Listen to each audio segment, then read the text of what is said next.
Ugh, what a mistake I've made. Why did I ever marry you? People said you'd make a good wife, that you were refreshingly honest. So I got swept up and married you. Should have never tied the knot with the daughter of a poor farmer like you. My name is Alice, and I am 32 years old.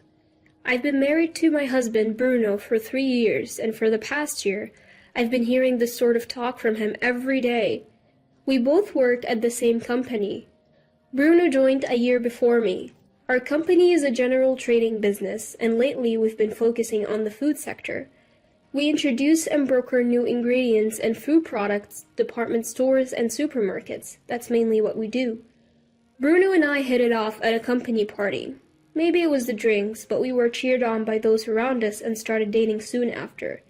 He was kind, sociable, and always had me laughing.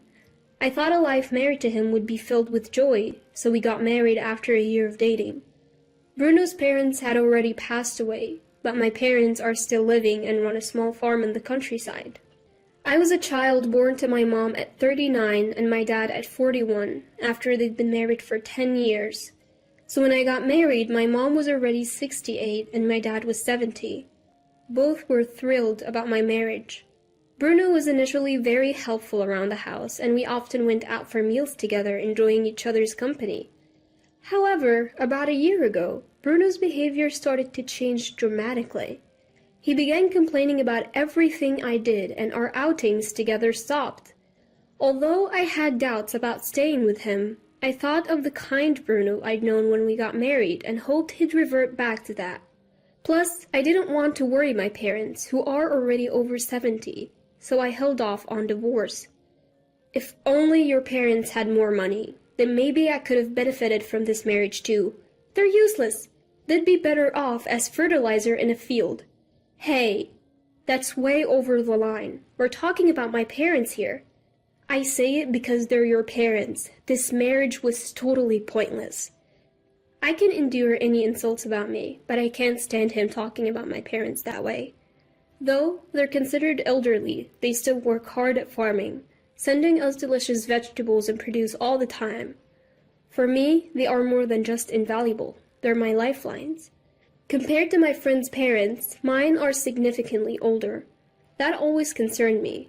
However, I'm truly grateful to my parents who always had me in their thoughts and took great care of me. I've always loved my parents deeply. I've been biting my tongue to keep from upsetting them, the very parents who were thrilled about my marriage. Even after that, Bruno kept bad-mouthing my parents almost every day. I was just about to hit my breaking point when Bruno brought up divorce. You know, being married to someone poor like you, there is no advantage for me. I don't want to waste my life anymore. I get it, then it's fine. I had no energy left to argue. I might worry my parents, but I don't want to be with this person anymore. As soon as I agreed, Bruno, as if he'd been waiting for this, handed me the divorce papers with his name already filled in. I signed them without a word. Once I've packed, I'll leave. You can stay here if you want. Is that okay? Yeah, but change the name on the lease. I don't want to keep paying the rent. I understand. But I decided to move too. Staying alone in a place where I'd lived with Bruno felt wrong, and I wanted to sort out my feelings and start fresh.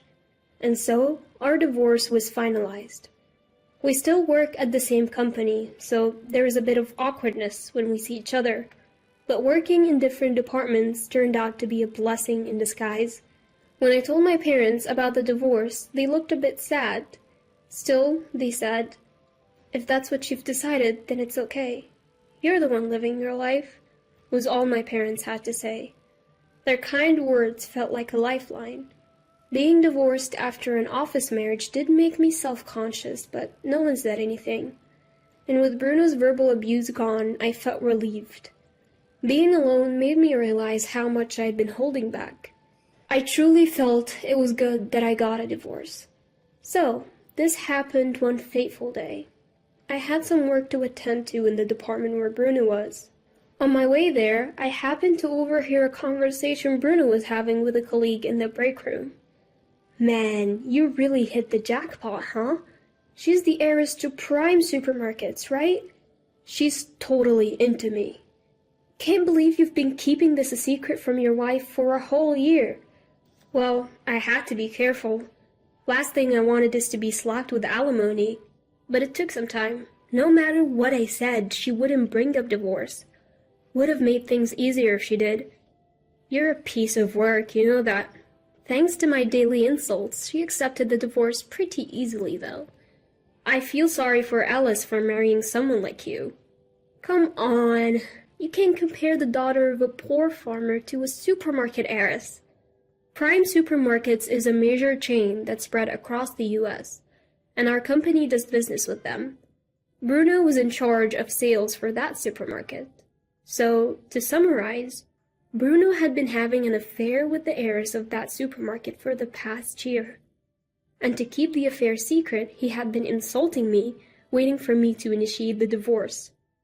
Hearing this, it felt like everything went wide before my eyes. I would have felt better if he had just honestly said, "I found someone else, so I want a divorce." I was so filled with shock and anger that I felt like I could explode. But I said nothing and left the room. I didn't want to be known as the woman dumped by Bruno because he had an affair. Feeling so humiliated, I just didn't want to be there anymore.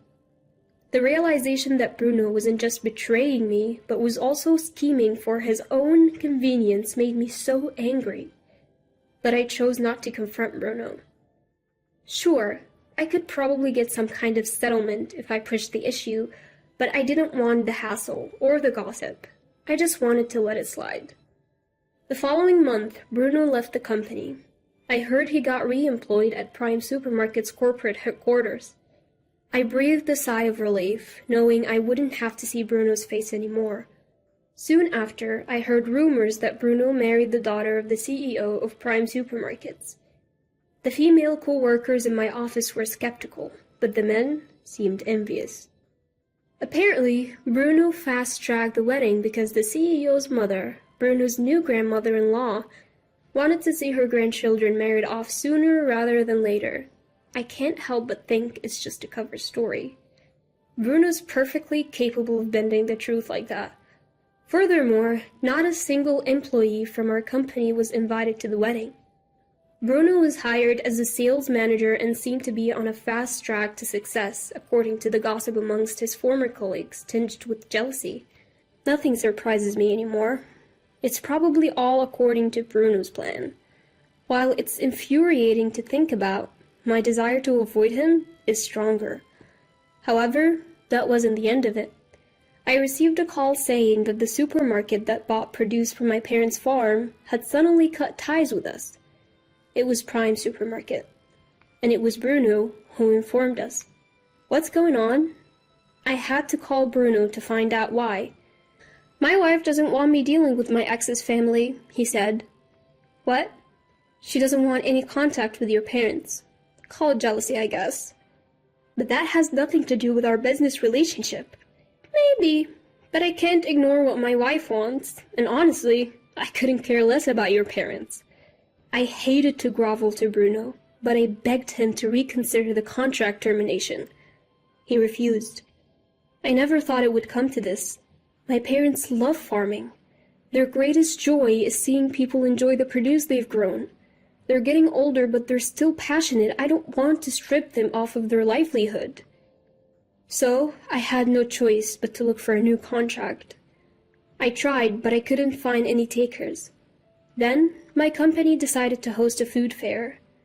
I negotiated to include my parents' produce, and surprisingly, I got an immediate okay. The CEO was excited about their organically grown, carefully crafted produce, especially after tasting it. There was a fee for the booth, which I paid for without telling my parents. On the day of the food fair, my parents arrived, beaming with pride over their produce. Seeing them so happy filled me with joy as well. Then someone approached us. He was a restaurant owner from Boston, interested in using my parents' produce. His restaurants focus on high-quality ingredients, and after tasting the produce, he was impressed. My parents were thrilled. We quickly struck a deal, and I felt a huge weight lift off of my shoulders. 3 years have passed since then. My parents are still working in the field, as energetic as ever. They say they genuinely enjoy this lifestyle. I quit my corporate job and have been helping them for the past 2 years. Though my parents insisted they were fine, I saw the increasing work in sorting and fulfilling orders. It became clear they needed help. I'm happy to work alongside them. On a trip back from delivering produce to a restaurant, I bumped into Bruno. "What are you doing here? I heard you quit your job after I broke up with you." "I didn't quit because of you. I'm helping out my family's farm. We supply this restaurant with our vegetables." "Ah, helping out the poor farmers, huh? Suits you, I guess.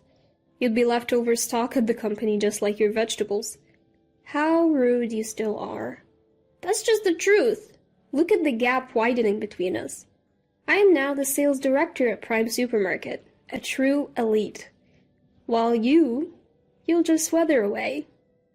I'm actually getting remarried." "What? Who's the unlucky guy? Another broke person?" Ignoring Bruno's continuing insults, I get in my car and leave. I'm marrying Louis, the chef at the restaurant where we supply our produce. We grew close during my numerous delivery trips. He's been raving about our produce, even took the time to visit our farm, and has become quite friendly with my parents. He's always smiling and is as genuine as they come. Somewhere along the line, I found myself drawn to his unguarded smile. But after my last marriage, I thought I was done with the whole idea of tying the knot again. Yet, he's like the sun, gradually melting away my reservations. Meeting Bruno at this point seems like a bad omen, just as I'm about to take a new step in life. Louis knows the story behind my divorce with Bruno, and he was quite angry when he heard it. But at that night, after telling him about running into Bruno, he brushed it off, saying, "Next time, just show him how happy you are." I agree. Besides, Bruno doesn't matter to me anymore. Thinking otherwise would only please him, because that's the kind of person Bruno is. On the day of our wedding, I was in the dressing room when Bruno suddenly appeared. "What? Why is Bruno here?" "What are you doing here?" "I had a hunch. You said you were getting married, and I heard there was a wedding at this restaurant, so I came to check it out." "Why are you here? You're certainly not invited." "I wanted to see this poor wedding of yours." "What?" "I'm just curious to see who the pathetic woman that I dumped is marrying. Though, he'll definitely be less than me." "Your taste is truly terrible." I couldn't help but feel pathetic, wondering if I had really married such a lowlife. At the same time, looking at Bruno's smug face in front of me, I felt grateful we had broken up. "What's the matter? Cat got your tongue? Show me this new husband of yours already." Just as Bruno spoke with delight, Louis and his parents walked in. "Alice, are you ready?" "Huh?" Seeing Mortimer, Bruno went pale instantly. "Why are you— Ah, Mortimer! You know him?" The moment he heard that, Bruno started trembling, losing all composure. Mortimer, too, looked at Bruno as if just recognizing him. "Oh, you must be— Alice, do you know this gentleman?" Yes, actually." "Is this perhaps Alice's ex-husband?" Well, you see, Hugh. I've heard about the ex-husband from my son, but you're him?" Well, Mortimer, you know this guy." As a matter of fact, Mortimer is the CEO of a major department store. The Prime Supermarket where Bruno works is about to be acquired by Mortimer's department store. It appears the supermarket isn't doing well, and it's been decided it will become a subsidiary of Mortimer's department store. I might have known about this if I were still working, but I had quit 2 years ago, so I had no idea. But why is Bruno here at his ex-wife's wedding? Alice, did you invite him?" "No way! He crashed it, saying he wanted to see Poor's wedding." "I see. Well, you see, there is a reason." "I'd love to hear the reason." That is, can't believe this Bruno is you. Never knew you were such a low-class guy." Mortimer spoke in a calm tone, but the low pitch of his voice conveyed his anger. It was the first time I had ever heard Mortimer sound like that. I've known him as a mild-mannered person ever since Louis introduced us over a year ago. But now, facing off against Bruno, he emanated the authority of a CEO of a large corporation, making Bruno look insignificant. What kind of supermarket owner would want a son-in-law like this? And you're the head of sales? Isn't the decline in business your fault? I didn't. Leave now. This is no place for someone like you. Seeing Bruno shrink at Mortimer's words made me feel pity for him. Unable to find any comeback, Bruno left as if fleeing. This is what happens when you look down on others and feel joy about it. If Bruno hadn't intruded like this, maybe no one would have found out he was my Bruno. It's what you call reaping what you sow, I guess. Our wedding was enveloped in a serene atmosphere from beginning to end. It turned out to be a beautiful ceremony. My parents, watching all of this, were shedding tears.